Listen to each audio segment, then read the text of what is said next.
ভাবুন, ঘুম থেকে উঠেই দেখলেন শামুক আর কাঁকড়ারা আপনাকে অভ্যর্থনা জানাচ্ছে। সকালের নাস্তায় প্রতিবেশী হচ্ছে রঙিন মাছের দল, আর বিকেলে সাইকেল চালাচ্ছেন সাগরের তলদেশে। রাত নামলে শামুক আর কাঁকড়ারা যেন তাদের নিজস্ব সুরেলা গুঞ্জনে ঘুম পাড়িয়ে দেয়। ভাবছেন রূপকথার গল্প বলছি, কিন্তু না। যেখানে মানুষ মাটি ছেড়ে আকাশে উঠতে শিখেছে, সেখানে এই ব্যক্তি হয়তো ভেবেছেন আকাশ নয়, এবার সাগরের নিচে ঘর বাঁধা যাক। তাই সাগরের 11 মিটার গভীরে এক অত্যাধুনিক মৎস্যপুরীর বাসিন্দা হয়েছেন 59 বছর বয়সী এই ব্যক্তি। প্যানামার পোর্টেবেলো উপকূলের গভীরে ক্যারিবিয়ান সাগরের 11 মিটার নিচে বসবাস করছেন জার্মান মহাকাশ প্রকৌশলী রুডিগার। তার লক্ষ্য গিনেস ওয়ার্ল্ড রেকর্ডস করা এবং প্রমাণ করা যে সমুদ্রের তলদেশে মানুষ আরামদায়কভাবে জীবনযাপন করতে পারে। এই জলমগ্ন ঘরে কাটাচ্ছেন তার প্রতিদিনের সময়। সকালে জানালার ওপারে দেখা যায় রঙিন মাছ আর প্রবালের খেলা। দিন কাটে ইন্টারনেটে কাজ করে, বই পড়ে আর সাইক্লিং মেশিনে ব্যায়াম করে। Double million offer Walton fridge কিনে পেতে পারেন 20 লক্ষ টাকা, রয়েছে কোটি কোটি টাকার নিশ্চিত উপহার। কিন্তু কিভাবে সম্ভব হলো সমুদ্রের এত গভীরে তার বসবাসের এই উদ্যোগ?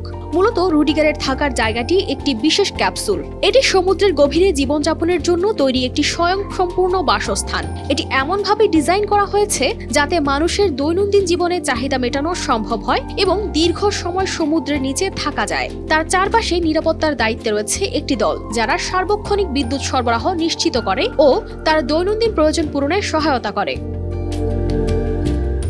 তবে সুখের পাশাপাশি আছে কিছু বিড়ম্বনাও।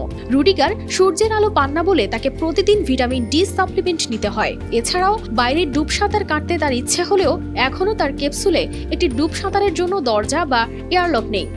তিনি বলেন, আমি এখানে বেশ স্বাচ্ছন্দ্যেই আছি, তবে একটি প্রকৃত ঝর্ণার মতো গোসল করতে পারলে আরো ভালো লাগতো। তার এই উদ্যোগ শুরু হয়েছে 26 সেপ্টেম্বর এবং চলবে আগামী 24 জানুয়ারি পর্যন্ত, মোট 120 দিন। রুডিগার জানান, এই উদ্যোগের উদ্দেশ্য সমুদ্রের বাসযোগ্যতা নিয়ে মানুষের দৃষ্টিভঙ্গি পরিবর্তন করা। তিনি বলেন, মানুষের উচিত সাগরের মতো নতুন জায়গাগুলোকে বাসস্থান হিসেবে ভাবা। এটি শুধু মানুষের বসবাসের একটি নতুন দিক নয়, বরং পরিবেশ রক্ষা এবং সমুদ্রতলের জীববৈচিত্র্যের উন্নতির জন্য গুরুত্বপূর্ণ হতে পারে। কারিস ফাতেমা শিমু, RTV।